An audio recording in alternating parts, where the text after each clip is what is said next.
I'll finally do a stealth mount for this Midland radio. What's really nice about these is you can buy extensions for the handset. All of the controls for this unit are on the handset. That's actually literally under the camera. Let me grab that. Okay. All the controls for it are on the handset here. So you can just hide this in the dash, which is nice. And then unplug this bad boy and toss it away if you desire. So that's what I'm going to do today. I finally found a nice little cavity. So I've removed pretty much everything. The new head unit is pretty small. There's not very much space behind the head unit, so it gets mounted right here and it just sits here. So now there's this giant cavity in the very back of it. So that's exactly where this is gonna go. There's like the most perfect spot for it right there. So it's gonna go there. Actually, I'm gonna mount it upside down like that, so I can pull it out. There's actually enough room below it, so I can pull it out. I don't know why I would ever do that, but it has this nice handy dandy kind of like little pull out thing. So anyway, I'm pretty certain, I've been looking at it for a while now, and I'm confident enough to break the camera out and do it.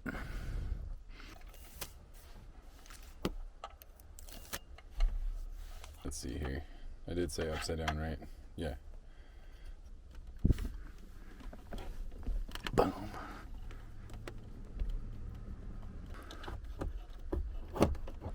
Pull the radio out. Yep. Well, shit, that was a lot less eventful than I expected. The radio handset plugs into this category 5, and then the radio, it has just this USB power supply, which when you hide these in your dash, you've got to figure out a way to extend those if you want to reuse the USB, but you definitely have to do something about this one. So I got extensions for both.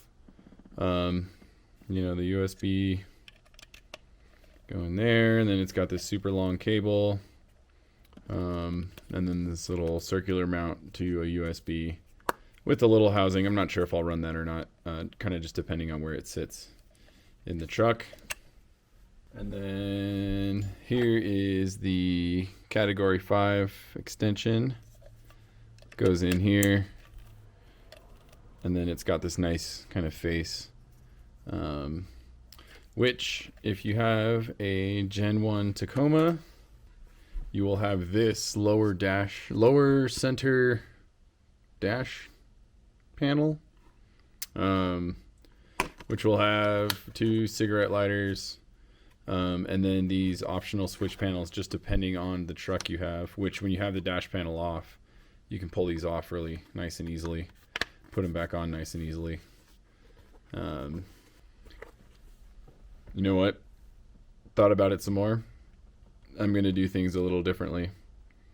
The only thing that'll be here is the category 5 mount for the handset. I will keep both of these as they are, as cigarette 12 volt power supplies, cigarette lighters, whatever you want to call them. I forgot. I just purchased a brand new cell phone charger thing, and it needs a dedicated USB. So that's what I'm going to use the USB on the on the radio for. This one. This I was planning on extending and moving to its own spot, but instead I will use it for my quad lock phone charger, which is pretty dope. Got the this radio pretty much fully wired up. I was just finishing up the power for it. which is this right here. All of that's going to get tucked away. This is the ground. That's going to be coming out down here. This is for the backup camera. Might be hard to see. I'm going to try to shove the camera inside here. Hopefully it picks up. On the very bottom there, you can see the USB right here coming in. That goes behind the radio all the way out up to here for the quad lock.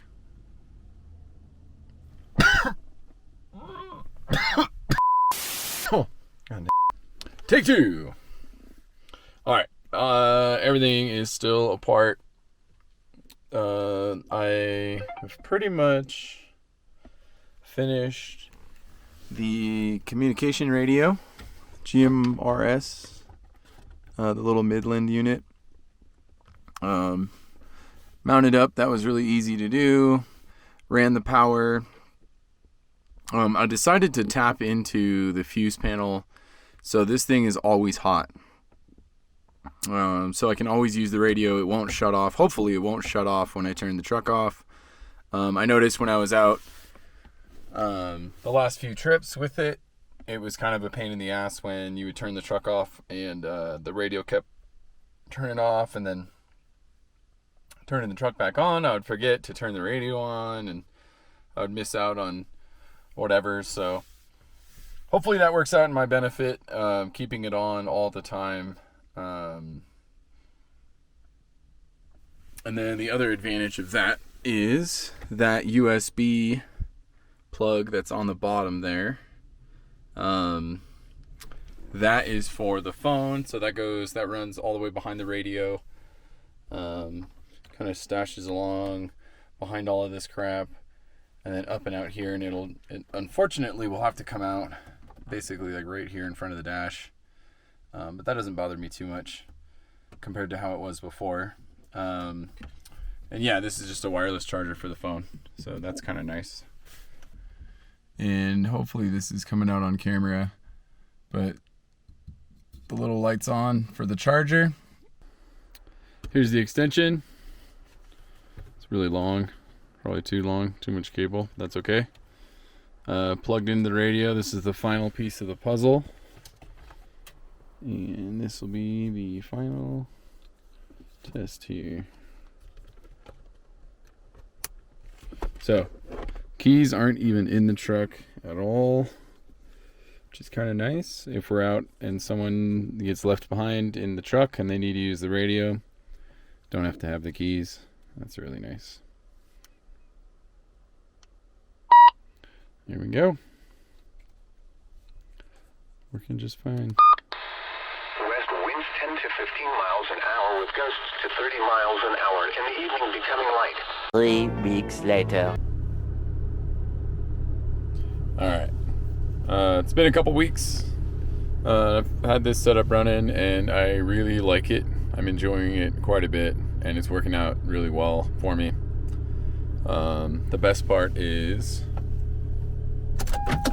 turn the truck off. Radio's still on.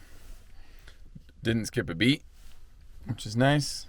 And the cell phone's still being charged, which is pretty sweet. So, gotta remember to turn that off.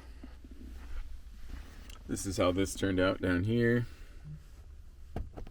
Still need to cover this up a little bit. And then up here, this is where the power cable ended up coming in. But you don't even notice it because I've got this little guy on to hold this up when I'm using the radio. And then the antenna and rear view camera wires are these two down here. So they come underneath this panel here, and I'll replace this panel and stash them underneath the center console panels here. I decided to go against, at least for now, putting them under the carpet. I just didn't want to rip the carpet up. But that is a really kind of clever way of doing it too, is running them under the carpet. But I don't know, I still might at some point. Yeah.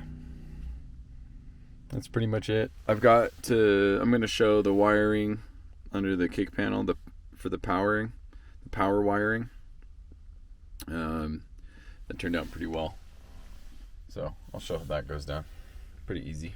God damn it. You can sort of see the screen. Yeah, there it is. So you can see the white zip ties. Those are the ones that I've added. And the black loom. So it goes kind of up and around the steering column completely. Whoops, I just tapped the camera. And then drops back down above the brake. And then it comes in. It's this one right here. And comes in right here to the back of the stereo. So that's the power for the communication radio, the GMRS, whatever the fuck it's called, and the backup camera. Alright. So yeah. And then where those originate from is right here. These two little fuse jumpers. This one here. This one is the one that runs the communication radio and cell phone charger. That one's always hot. And then this is the reverse camera, and that will only be on when the car is on. And then this was the stereo, or not the stereo, the wireless key ignition that the previous owner had done. So I just haven't really touched with that yet. But that's what that is.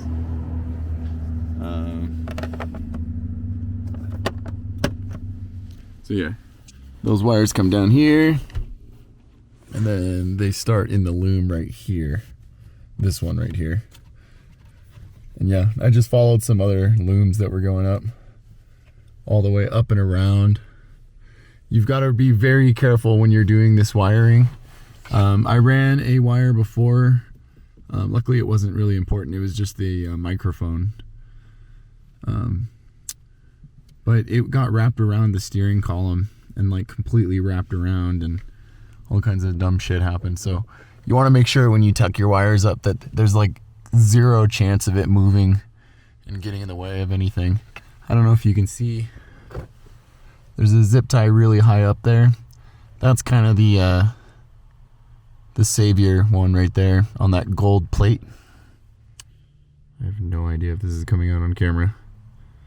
Might have to zoom in a little bit, but yeah, that's keeping it up above.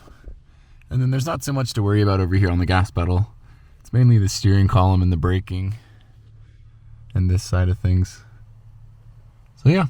10 miles an hour. Highs 55 to 62. Wave heights less than 1 foot.